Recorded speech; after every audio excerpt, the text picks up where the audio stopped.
us. Go ahead. Christ loves us beyond who we are and sometimes the things that we do. But he wants us to be strong. Paul said, be strong in the Lord and in the power of his might. And we have to understand also sometimes, when I preach and teach, I come different ways. We have to understand that sin is a choice. And we got to learn how to make the right choice. Because if we're talking about examination or being examined, then there's examination so that those things that are in our hearts and in our lives can be removed. That's what Jesus come to do. His blood come to remove those things that are not like him. Wow, amazing. Now, the other day I had stopped by to check on a friend and just let him know I was working on a project for him and everything. But when I came, I think I came at an awkward time, and I kind of like came when they was handling their own personal business. Now I was on their property, and they said to me, "Well, I pray for me because I know what I'm doing is not what you do." I said, "You know what?" I told them, I said, "Well, there's some things that I've done in the past, and I'm not the one to judge you. And what you do is your business, Yeah. So you have to be responsible for your own actions. And that's right. We can't judge people. I mean, especially in our family. Do you remember in the time back in the day, man, if you had I knew in some churches, man, if you committed some type of sin, adultery, they brought you before the church. Do you remember seeing that? Absolutely. How do you feel about that?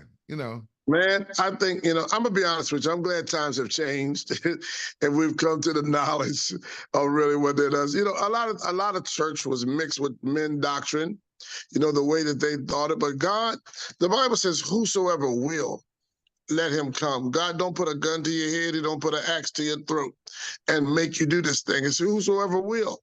And once we come into the knowledge of Jesus Christ, then we begin to learn the way that I teach is this is a better way.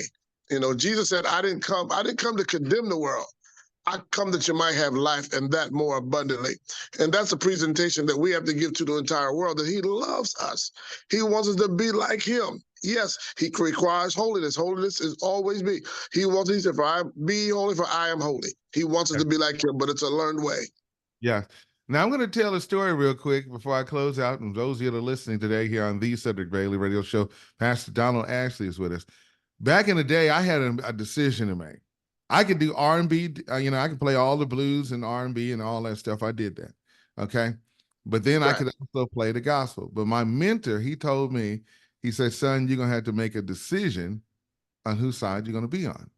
And so I thought about it, and I went R&B first, but then one day, after I got in there, I said, oh, man, I don't know if I'm ready to deal with this, because I had everything thrown at me, and I had to make a decision how I was going to deal with it. So I decided to go with the gospel, and somebody told me, he said, well, you're not going to make a lot of money doing it. I said, I wasn't doing it for the money. I was doing it for the love of God.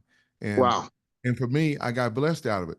But I got this, you remember this guy by the name of Johnny Taylor back in the day? You remember him? Sure do. Yes. Yeah, did that song Disco Lady? Yes.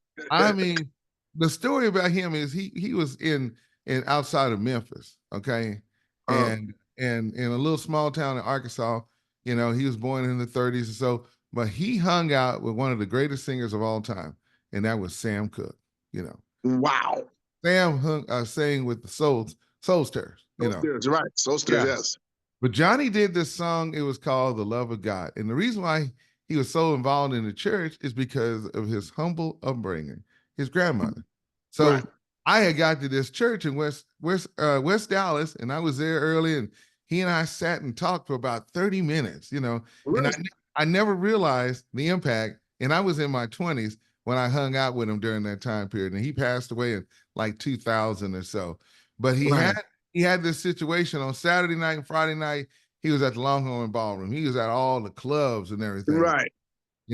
But on Sunday, he was at church, Wow. He was there.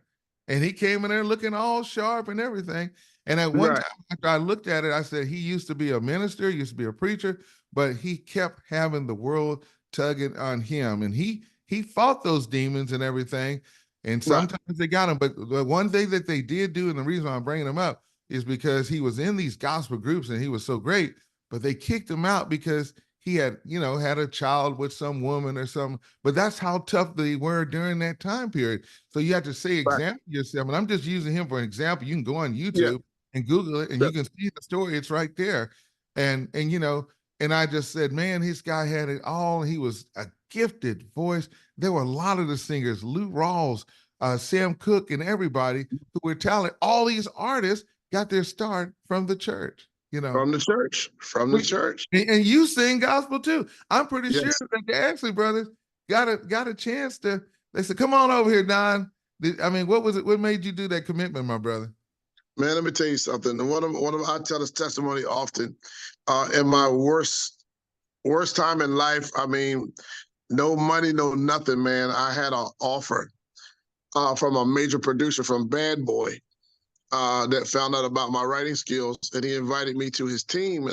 I went over and I took my music because I was misled on why he wanted to meet me. So I took my music over to the studio in DC, and he played. He said, "Man, that's awesome, man. I love your skills." He said, "Well, look, I got an assignment. I got to do an album for Brandy, Whitney Houston, and Mary J. Blige, and I want you to be a part of my team." I said, "Man, I can't do it. I can't do it. I can't do it, man."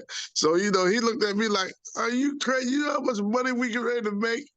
I said, "Man, I'm sold out to God, and I cannot lend my members, as the Bible says, I can't lend my members to evil works. So if it don't..." Your voice, you went mute. You said, "Now go ahead." Now, what did you say? Your members, and if it don't. Yeah. I said, I can't lend my members to evil works. So I said, "Man, I'm gonna have to turn this deal down, man." They looked at me like I was crazy, but I was sold out, and God has blessed me ever since then. Wow. Pastor Donald, we've said a lot today. I can't wait to talk to you on Friday, man. But, Yes. we shared our story with everybody. Pray about your situation. I keep hearing that saying, what would it profit me to gain the whole world and lose my soul? That's it. That's it, man. You can have everything in the world that your heart desires, but it's not worth losing your soul. I can't do that. Man. God bless you. How can they follow you, Pastor Donald?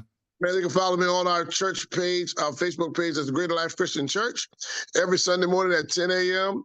And after the Lenten service is over, after Good Friday, we'll be back on Wednesday nights at 7:30 Eastern Standard Time. Log in with us, and let God be a blessing to you. And don't forget, saints, you got to go to bed early at a decent time on Saturday night. That's right. You bring your clocks forward an hour, Oh, my God. That's true. Now, I'm going to say this. Now, when I was DJing out in those clubs back in that time period, I used to get mad. Man, they're going to take an hour away from us, man. Right. See, I was out till 1 or 2 o'clock in the morning. I was like, man, I'm about to lose an hour. But, right. I don't even think about that no more. To God be the glory. No more. To God be the glory. Thank you, Pastor Ashley. Look forward to talking to you on Friday, okay? Bless you, sir. All right.